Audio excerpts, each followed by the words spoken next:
Bottom of the page there. Your time is your own.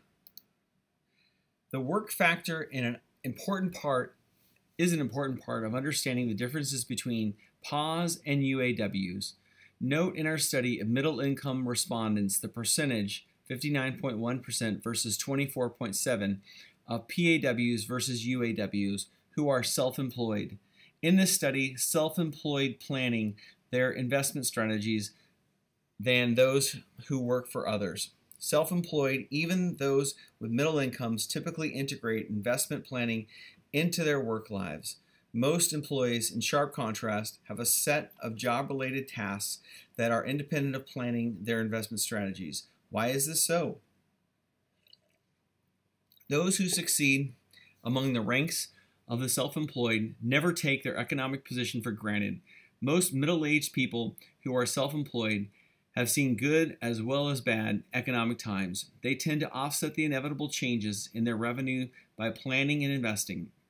They must build and manage their pension plans by themselves. They have to rely on themselves for current and future financial situations. More often than not, only the well-disciplined self-employed survive economically over the long run.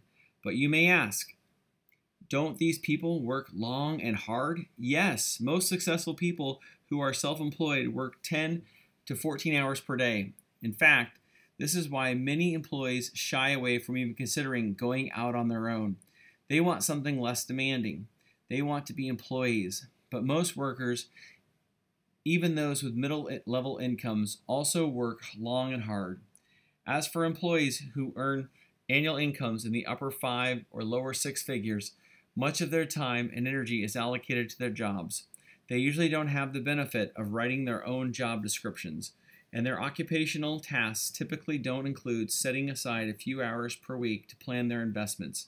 In contrast, the self-employed, especially in the high income category, have a different set of occupational goals. One of them is to become financially independent. Conversely, employees are too often fully dependent on their employers. Thus, they tend to be less self-reliant when it comes to planning their investments in a way that will facilitate accumulating wealth. There is another issue to consider in the planning equation. UAWs spend less time planning their investments than do PAWs, in part because of the nature of their investments.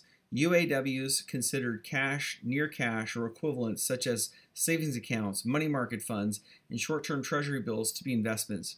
UAWs are nearly twice as likely as PAWs to hold at least 20% of their total wealth in cash, near cash. Most of these cash categories are federally insured. Most are easily accessed when consumption needs arise. And, of course, it takes less time to plan cash-related investments than it does to allocate wealth the way PAWs tend to do. PAWs are more likely to invest in categories that usually appreciate in value but do not produce realized income. They tend to have a greater percentage of their wealth invested in privately held, closely held businesses, commercial real estate, publicly traded equities, and their pension plans, annuities, and other tax-deferred categories. These types of investments require planning. They are also the foundation for wealth. UAWs hold a greater percentage of their wealth in motor vehicles and other assets that tend to depreciate. Active or inactive trader. Nearly all, 95% of the millionaires we surveyed own stocks. Most have 20% or more of their wealth in publicly traded stocks. Yet, you would be wrong to assume that these millionaires actively trade their stocks. Most don't follow the ups and downs of the market day by day. Most don't call their broker each morning to ask how the London market did. Most don't trade stocks in response to daily headlines in the financial media. Do you define active investor as people who, on average, keep an investment for days? Of the millionaires we interviewed, fewer than 1% of those who own stocks are in this league. How about weeks? Another 1%. Let's move up to those who, on average, hold on for months but less than a year. Fewer than 7% are monthly investors. Overall, only about 9% of millionaires we have interviewed hold their investments for less than 1 year. In other words, fewer than 1 in 10 millionaires are active investors. 1 in 5, 20%, hold on average for 1 or 2. 1 in 4 hold between 2 and 4 years. About 13% are in for the 4 to 6 year category. More than 3 in 10, 32%, hold their investments for more than 6 years. In fact, 42% of millionaires we interviewed for our latest survey had made no trades whatsoever in their stock portfolios in the year prior to the interview. The so-called active investor is one of the more difficult types of millionaires to find for interview purposes. He may be an ideal target market for stockbrokers. He certainly spends considerable amounts of brokerage fees related to his trading, but he represents a very small minority of the millionaire population. In fact, we have encountered more non-millionaire active traders than millionaires who actively trade. How can this be possible? Because it is very expensive to buy and sell, buy and sell, buy and sell one's equity holdings each day or week or month. Often, active investors spend more time trading than studying and planning their investments. Conversely, millionaires spend more time studying far few offerings. Thus, they can focus their time and energy, the resources needed to master their understanding of a much smaller variety of offerings in the market. We have always been interested in studying the wealth accumulation habits of stockbrokers. Compared with the members of other industries, stockbrokers earn high incomes. They have access to a large amount of research data. Also, they pay less than other people when they trade securities because they earn their own commissions. Are all these high income producing investment advisors wealthy? Not by a long shot. We have asked many stockbrokers about this issue. Perhaps one individual stockbroker stated it best when he told us, "I'd be rich if I would just keep my stocks, but I can't. Can't help but make trades in my own portfolio. I'm looking at the screen every day." Keep in mind that this broker's net annual income is in excess of $200,000, but because he's a very active investor, he rarely allows the investment seeds he sows to grow. Any short-term realized gains he enjoys are taxed immediately. He is not the type of broker a millionaire prefers to patronize. Then what type do they prefer? Far less active investors. They prefer to deal with those who believe in buying based on considerable studying and then holding. Let's return to our case studies, Doctors North and South, and see financial planning in action. Comparing times. Dr. North allocates about 10 hours in a typical month, or 120 hours a year, to studying and planning his future investment decisions. In contrast, Dr. Smith allocates 3 hours a month, or fewer than 40 hours a year. Who spends more time managing his current investments? Again, the answer is predictable. Dr. North, on average, allocates about 20 hours a month, or 240 hours in a typical year, for this purpose, while his counterpart reported spending only 1 hour per month managing his current investments. Certainly, this is a contributing factor in Dr. South's low net worth. Dr. North is a focused investor. He has two favorite investment categories: agricultural land and stocks from the medical industry. First, a fellow I attended medical school with, he saved the life of a patient who believed in investing in grade A agricultural orchards. My colleague invested and told me about it. He told me that these people are very honest. I met them and agreed. I have been investing ever since, still investing regularly today. I have met most in the stock market from the medical industry, drug companies and medical instrument companies. I know this area. I do research on the medical drug field. That's what Warren Buffett does. Invest in companies that he knows and understands. But you must have seed money in areas you have knowledge. I have over $2 million in my profit sharing plan. Dr. South is responsible for making the major investment decisions in his family. It was his decision to have accounts at 4 different full-service brokerage firms. But surprisingly, Dr. South has less than $200,000 in securities. Then why does he have 4 different financial advisors? Because he believes incorrectly that he does not need to spend time making his own investment decisions. He admitted to us that he would be really affluent if he did not take advice from these so-called experts. But even bad advice does not come cheap. We estimated that Dr. South spent over $35,000 in a single year for advice and trades related to his poorly performing $200,000 portfolio. What about Dr. North? During the same period, he spent $0 for transaction fees and dollars for financial advice. He is his own financial advisor. He rarely sells stocks. Also, there are no transaction fees for his direct investing in farmland and its products. Dr. South, in traditional UA fashion, has been burned by financial advisors. Too often, people in this position respond to cold calls from brokers who are touting the stocks of the week. Too often, Dr. South is late entering the upmarket and exits too early. In sharp contrast, most of the PAWs we have interviewed make their own investment decisions. They take the time and energy to study investment opportunities. They consult with financial advisors, but ultimately, their investment decisions are their own. Dr. South has a history of trading rapidly among his brokers. Flavor of the month. He spends many dollars for these trades. In these flavors appreciate in value, they precipitate capital gains taxes. On the other hand, when stocks in a pension plan are traded, they are not subject to capital gains taxes. Unfortunately, Dr. South is not a big fan of pension plans. We estimated that he had less than $40,000 in his plan at the time of our interview with him. Who are your suppliers? How did you hire your household's financial advisor? Did you list the position in the Help Wanted section of your local newspaper? Did you evaluate the stacks of resumes your advertisement generated? Or did you ask your accountant, attorney, or minister to help you find a quality advisor? Many people tell us that such methods are just too much work. This is unfortunate. The more intellect, time, and energy you spend in hiring a financial advisor, the more likely you will be able to find a suitable one. Perhaps you're not convinced about the need to exert yourself in this task. Look at it another way. How much time and effort did it take you to find your most recent employment position? What are the chances that you could call General Motors, IBM, or Microsoft and obtain a job today by phone? The theme you would use. Hi, I'm a red-hot potential employee.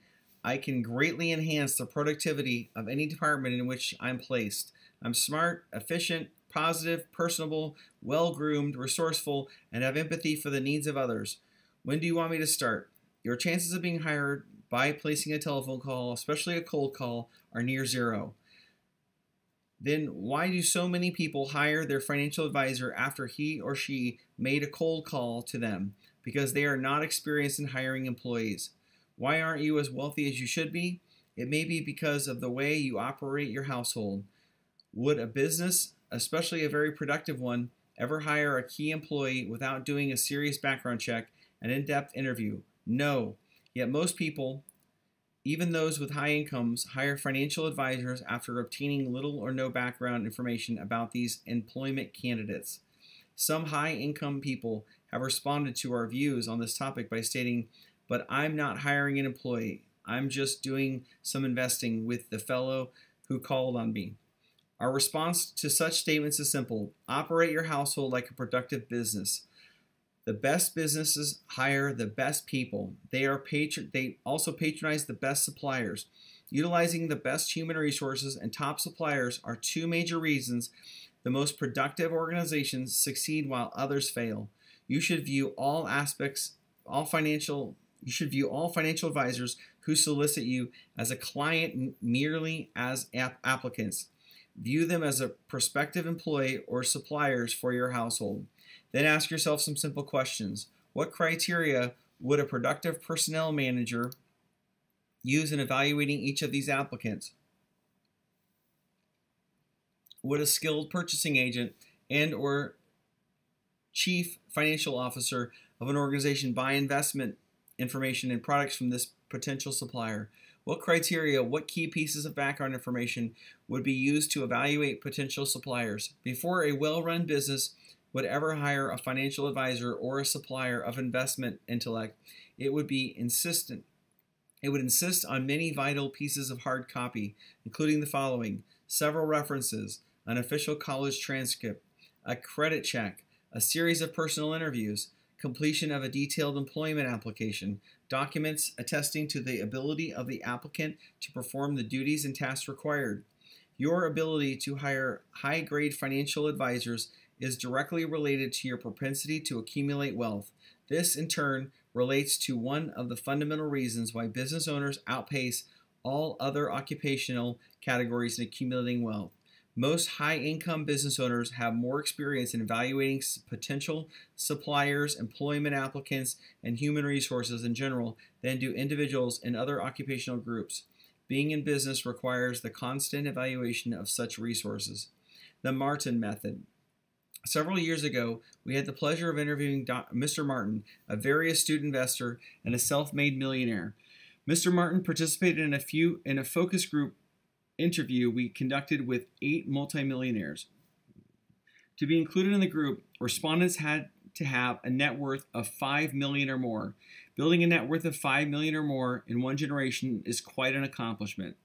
But Mr. Martin is rare even within this category, since he never had an earned annual income from employment of more than $75,000. How did Mr. Martin become so wealthy? He is one of the best investors we have ever interviewed. Mr. Martin made his fortune via the stock market. We found him to be extremely bright and well-informed about various investments. He is also an excellent judge of investment advisors. As you may expect, Mr. Martin subscribes to a wide variety of investment-related publications. Several of these sell their mailing lists to brokers. Thousands of financial advisors have access to Mr. Martin's address and telephone number. Mr. Martin estimates that each week, at least 3 or 4 brokers attempt to solicit his investment dollars via cold calls. How does Mr. Martin deal with these callers? He instructs his secretary to follow the Martin method, which is used to debrief all callers. What is the Martin method? Here is what he told us during the interview. I'm a businessman who goes out and tests people. Brokers call me a lot. They say, I have a great deal of experience in Wall Street's best offerings. I have a fantastic track record of making money for my clients. I always say, do you have some good investment ideas for me? Really good, he says. Absolutely, especially if you're willing to make trades in your portfolio. I only handle accounts with a minimum of $200,000. Then I tell him, so you're really good. Well, I'll tell you what, send me a copy of your personal income tax returns from the last few years and a list of what you have had in your own portfolio for the past 3 years. If you made more money than I did from investments, I'll invest with you. Here's my address. When they say, we can't show that to you, I tell them, you are likely to be full of baloney. This is my strategy for checking people out. It works. I check them all out this way. I mean it very honestly. Perhaps you're asking yourself how Mr. Martin finds time to evaluate all those stacks of credentials he receives from cold callers. During the many years Mr. Martin has been an active investor, he has received countless telephone solicitations. How many of these solicitors applied for the job as financial advisors to the Martin household by submitting their credentials? 0. Not one of the dozens of cold callers submitted his income and wealth appreciation data to Mr. Martin. According to Mr. Martin, if these guys were really good, they would not spend all their time calling me. Well, fair enough, Mr. Martin, but not everyone in America has your investment intellect, income, and net worth. Many people will be better off financially if they use the services of a financial advisor, even one who cold called them, for the simple reason that most financial advisors are significantly more knowledgeable about investing than the average high-income UAW. How one comes into contact with one's financial advisor is a correlate of wealth appreciation. How did Mr. Martin come into contact with his? Likely the majority of PAWs, he used interpersonal communication. Early in his career, he asked his accountant for a referral to a quality financial advisor. The accountant provided the names of several such advisors. Mr. Martin also asked for referrals from those of the accountant's clients whose investments always seemed to do well. Mr. Martin has patronized several financial advisors since first being introduced via his accountant. He also relies on others for investment advice, including his attorney and CPA. Mr. Martin also always felt his financial advisors were credible sources of investment wisdom because all were endorsed by his CPA and/or his CPA's most successful investors.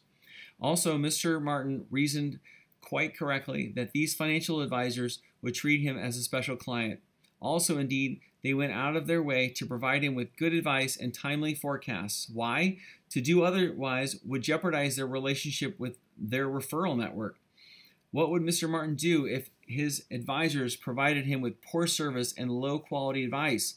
He would complain to the CPA who endorsed these people. The CPA would not enjoy losing Mr. Martin as a client and would likely cast these advisors out of the referral network. No financial advisor would enjoy being fired in this way. Even better grade advisors seem to turn up their level of service for members of an important referral network. What is to be learned from this case scenario? Choose a financial advisor who is endorsed by an enlightened accountant and or his clients with investment portfolios that in the long run outpace the market. If you don't have an account, hire one. Another correlate of wealth accumulation is employment of a CPA, certified public accountant, not just to do taxes, but also to provide various kinds of investment advice. To find a high-quality accountant, ask friends or associates who fit the PA profile. You may wish to call the accounting department at your state's university. Speak with several accounting faculty. Ask them for the names of their former students who have established track records in helping clients make enlightened financial decisions. Another method is to call the local offices of national accounting firms, which are often very selective in their hiring. Even large firms have many smaller accounting financial planning clients. We selected our CPAs based on two criteria. First, the CPAs were recommended by professors of accounting. Second, the CPAs were initially hired out of college by major accounting firms and later started their own successful accounting firms. We find that many of the very best CPAs and financial planners follow this career path. Some CPAs are better than others at helping clients accumulate wealth. Interview several. Choose the one who has the highest concentration of PAWs as clients. You may have to explain the concept to them.